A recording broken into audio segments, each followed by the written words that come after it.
যদি ফুলকে ভালোবাসো তবে কষ্ট পাবে, কেন না ফুল ঝরে যাবে।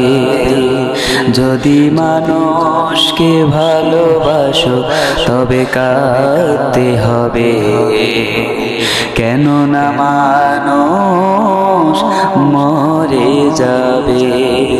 কিন্তু যদি কোরআনকে ভালোবাসো তবে চিরসুখী হবে,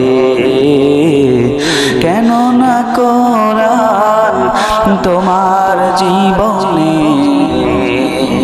চিরসঙ্গী হয়ে রবে, চিরসঙ্গী হয়ে রবে।